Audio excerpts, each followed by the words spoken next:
আসসালামু আলাইকুম ওয়া রাহমাতুল্লাহি ওয়া বারাকাতুহু। প্রিয় ভাই ও বন্ধুরা কেমন আছেন? আশা করি সবাই ভালো আছেন। দেশ ও প্রবাস থেকে যারাই এই মুহূর্তে ভিডিওটি দেখতেছেন, আমার পক্ষ থেকে রইল আপনাদের জন্য আন্তরিক মোবারকবাদ। আমি চাই আপনারা সবসময় ভালো থাকেন, যে দেশেই থাকেন না কেন, যে কাজই করেন না কেন, আপনারা যেন সবসময় ভালো থাকেন। আল্লাহ তাআলা রব্বুল আলামিনের কাছে এই প্রার্থনাই করি, প্রিয় মালিক যেন আমার দেশ এবং প্রবাসের ভাইদেরকে সবসময় সর্বদা ভালো রাখে। তো প্রতিদিনের মতো আজকে আবারও চলে আসলাম নতুন একটা ভিডিও নিয়ে, যে ভিডিওতে থাকবে গুরুত্বপূর্ণ কিছু তথ্য। আশা করি ধৈর্য সহকারে পুরো ভিডিওটি দেখে আপনার মূল্যবান মতামত ভিডিওর কমেন্ট বক্সে লিখে যাবেন। আজকে যাকে নিয়ে ভিডিও করব, এই আপুটা আসলে খুবই গরিব একটা ফ্যামিলির মানুষ, এবং কি এই আপুটার বিধবা এক আপুর গল্প আজকে আপনাদের সামনে প্রেজেন্ট করতেছি। বিধবা এক আপুর গল্প। এই আপুটার হাজব্যান্ড মারা গেছে 2 বছর যাবত। তো মানুষের যে একটা চাহিদা, তো ছেলে বলেন মেয়ে বলেন দুজনকেই কিন্তু আল্লাহ তাআলা একটা চাহিদা দিছে। সেই চাহিদা পূরণ করার আগেই তার স্বামী মৃত্যুবরণ করে। আল্লাহ তাআলা তাকে নিয়ে যায়, আল্লাহ তাআলা তাকে জান্নাতবাসী করুক। এই আপুটা দাবি করতেছে, আমি দাবি করতেছি না। আগে আপনার ভিডিওটা দেখেন, এই আপুটা কি বলে। আসলে কি, আমার হাজবেন্ড যখন মারা গেছে, বেশি দিন হয়নি, মারা গেছে তার 2 বছর হয়েছে। আর আমার বিয়ে হয়েছিল 1 বছর 4 মাস। তো যেটাই হোক, বিয়ের যে একটা মানুষের স্বাদ আল্লাহ আছে, স্বাদ আল্লাহ পূরণ হওয়ার আগে সে আমাকে ছেড়ে চলে গেছে।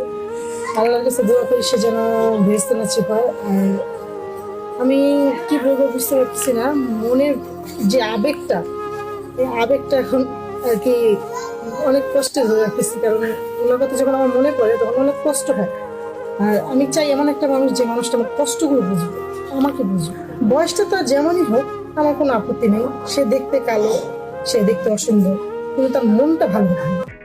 শুনতে পারলেন তো এই আপুটা কি বললো? খুবই দুঃখের বিষয় যে আসলে ওনার হাজব্যান্ড মারা গেছে।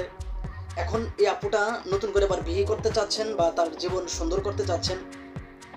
তো আপনার যদি কোনো প্রবাসী ভাই দুনিয়াতে থেকেই জাহান্নামের গ্রাণ পেতে চান বা জাহান্নামের স্বাদ পেতে চান, তাহলে এই আপুটাকে বিয়ে করতে পারেন। কারণ এই আপুটা দেখতে শুনতে মাশাআল্লাহ খুবই সুন্দর।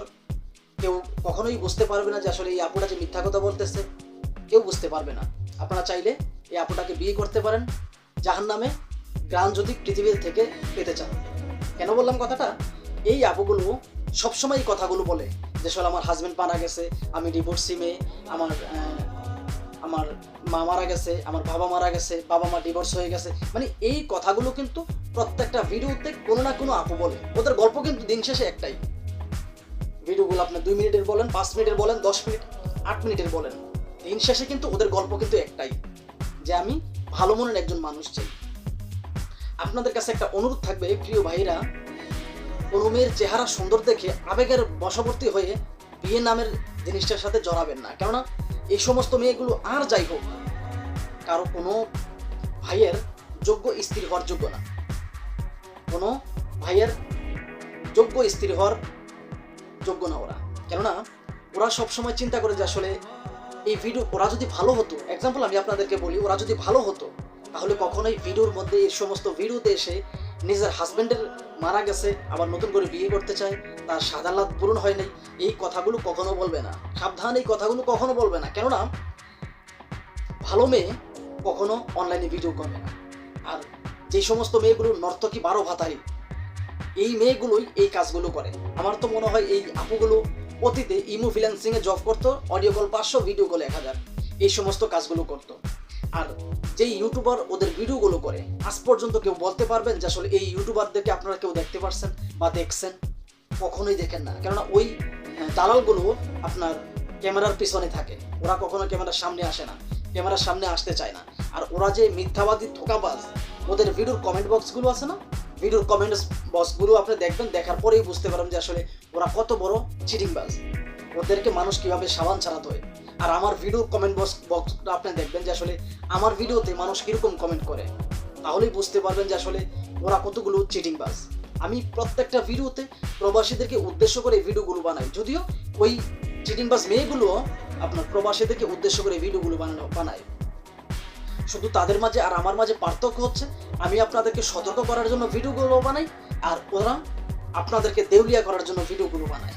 কেননা একটা ভালো ছেলের কাছে বা একটা ভালো সাংবাদিকের কাছে কখনো শত শত মেয়ে থাকবে না। ওরা তো 1 নম্বরে দালাল ভাই, ওরা তো 1 নম্বরে মেয়ে ব্যবসায়ী, দালাল।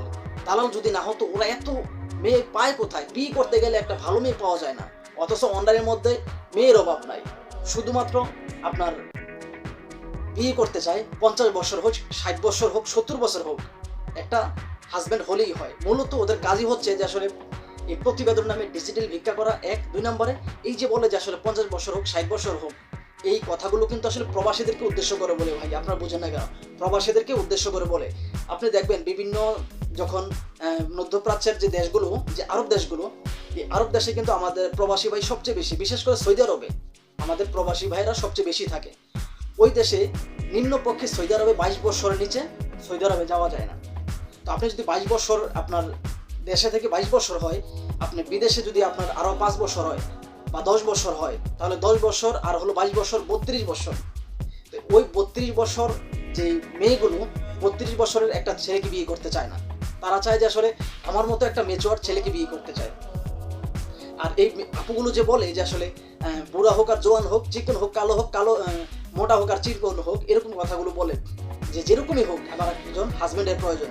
মূলত কথা হচ্ছে প্রবাসী মানুষগুলো তারা টাকাওয়ালা, প্রবাসী 50-60 হাজার টাকা বেতন পায়। এই জন্য আসলে প্রবাসীদেরকে উদ্দেশ্য করে এই ভিডিওগুলো বানানো হয়। দেশের যে ছেলেরা তাদেরকে উদ্দেশ্য করে এই ভিডিওগুলো বানানো হয় না, কেননা দেশের ছেলেরা কখনোই এই সমস্ত 12 ভাতারি মেয়েদের ফাঁদে পড়বে না। আর দেশের ছেলেরা দেশের ছেলেদেরকে ওরা পটাইতেও পারবে না। একমাত্র প্রবাসী যে ভাইয়েরা আছেন তাদেরকে এই সমস্ত মেয়েরা পটাইতে পারে। এই জন্য প্রবাসীদেরকে উদ্দেশ্য করে এই ভিডিওগুলো তৈরি করা হয়। এবং আপনি দেখবেন, খেয়াল করে দেখবেন যে বাংলাদেশ থেকে একটা নাম্বার দিয়ে ওদেরকে ফোন দিবেন, আপনাকে জিজ্ঞাসা করবে আপনি কোন দেশ থেকে বলতেছেন, বা বাংলাদেশের।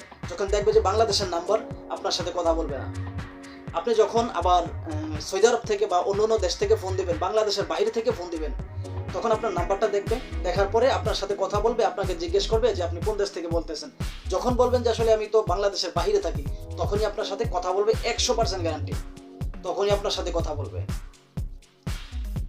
আপনার সাথে কথা বলার 1 দিন কিংবা 2 দিন পরেই আপনার কাছে টাকা চাইবে, 100% গ্যারান্টি। হাতে কলমে লিখে রাখেন, যদি আমার কথা মিথ্যা হয় ইউটিউবার কোনোদিন ভিডিও বানাবো না।